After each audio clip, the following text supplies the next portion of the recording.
Franco-German bilateral summits are quite common, but what's so special about this one? Well, what's very special about this one is that it's the first time that Angela Merkel goes to the Fort de Brégançon, which is indeed this summer residence for French presidents. Usually, it is not a place where politics are done. It's usually a place where it's very much a retreat for the president. But Emmanuel Macron has changed that in the past few years.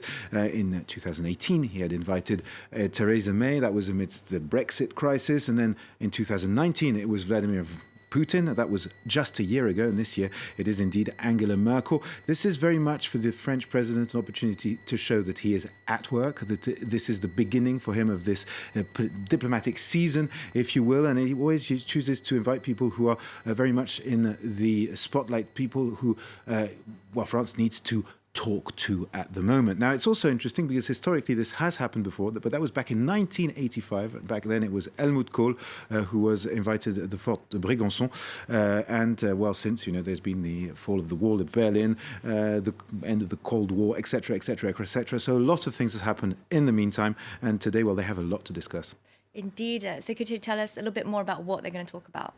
Now, one thing which is going to be very high up on the agenda is, of course, the COVID-19 pandemic. The fact that France and Germany want to coordinate more to avoid what happened when this outbreak happened in the first place, which was very different policies in different European countries, a lot of reactions such as keeping medical equipment for oneself, borders closing. Well, this time the French president and the German chancellor want to come up with at least a common position between France and Germany and avoid these kinds of problems. Of course, there's also the reboot of the European economy. These are the two biggest economies in the Eurozone at the moment. And of course, they need to coordinate on that front as well, with a lot of risks regarding the auto industry on both sides of that border.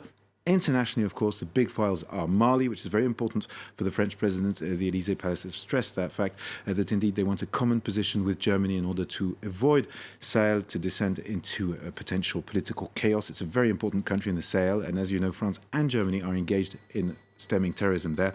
And then you can also talk about Lebanon, of course, Belarus, where the two heads of state would like to find a common position on that very tricky file at the moment. And then maybe the most important item on the agenda between France and Germany on the international front, that is the Eastern Mediterranean, the fight for gas with Turkey making aggressive moves in that area of the Mediterranean. France has already sent in 2 warships and 2 fighter jets and hoping more backing from Germany. Germany, for the moment, who's taken a very soft stance, I'd say, in this respect, given, and it's important, of course, the very large Turkish community in Germany and the very strong ties between Germany and Turkey. So it is always difficult for the Germans to be very aggressive when it comes to Turkey. And we'll have to see what comes out of this summit on that front, because that is very much a very high risk of instability there in that area. All right.